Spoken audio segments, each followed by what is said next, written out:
Hello friends, কেমন আছো সবাই? আশা করি আল্লাহর রহমতে ভালো আছো। স্বাদে ছোঁয়া রান্নাঘরে সকলকে স্বাগত। আজকে আমার রেসিপি তক্তি পিঠা তৈরি করার জন্য প্রথমেই আমি একটি হাঁড়িতে 3 কাপ পানি দিয়ে দিচ্ছি। পানিটাকে আমি ফুটিয়ে নেব। এখন দিয়ে দিচ্ছি 1 টেবিল স্পুন লবণ, আর দিয়ে দিচ্ছি 3 কাপ চালের গুঁড়া, 2 কাপ নারকেল, 2 কাপ চিনি, আর দিয়ে দিচ্ছি 1 কাপ গুঁড়া দুধ। গুঁড়া দুধটা অপশনাল, দিলে দেবেন, না দিলে নাও দিতে পারেন। দুধটা দিলে স্বাদটা ভালো আসবে। এখন ঢাকনা দিয়ে কিছুক্ষণ রেখে দেব। ঢাকনাটা তুলে দিয়ে এখন এটিকে নেড়েচেড়ে নেব।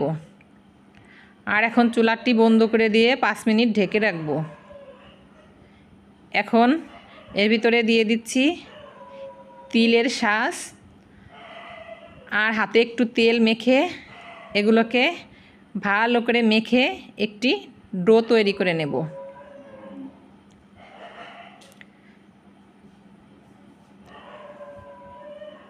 ডোটা পারফেক্ট হয়ে গেছে। এখন আমি একটি লেচি কেটে নিচ্ছি আর একটু তেল দিয়ে নিচ্ছি। এখন লেচিটাকে মোটা করে একটা রুটির বলে নেব।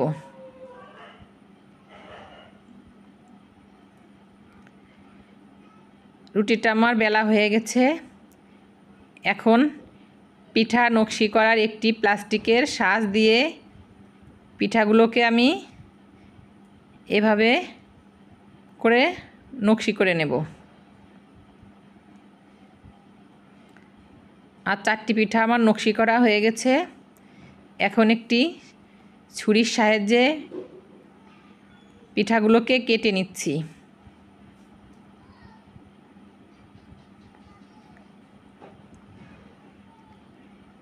এখন সাইড থেকে কাটা অংশ সরিয়ে দিয়ে মাছ থেকে পিঠাগুলো তুলে নেব। দেখেন মাশাআল্লাহ কত সুন্দর পিঠাগুলো হয়েছে। আর আগে থেকেই আমি চুলায় তেল গরম করতে দিয়েছি একটি প্যানে। এখন তেল গরম হয়ে গেছে। আমি পিঠাগুলো একে একে তেলের ভিতরে দিয়ে দেব। এ পর্যায়ে চুলাটা অবশ্যই মিডিয়ামে রাখতে হবে। হাই হিটে চুলার রাখলে পিঠাগুলো পুড়ে যাবে, খেতে ভালো লাগবে না।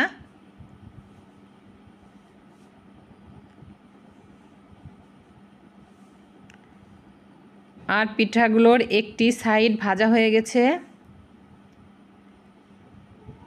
এখন অন্য একটা সাইডে ভেজে নেব। পিঠাগুলোকে উল্টিয়ে দিচ্ছি।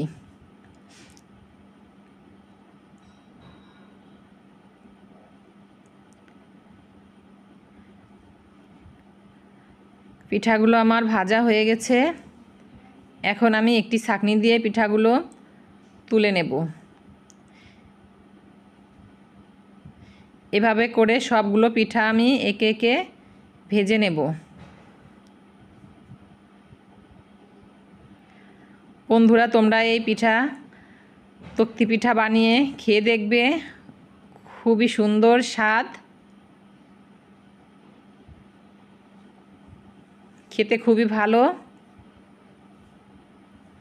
আর এই পিঠেগুলো আমি তুলে নিচ্ছি।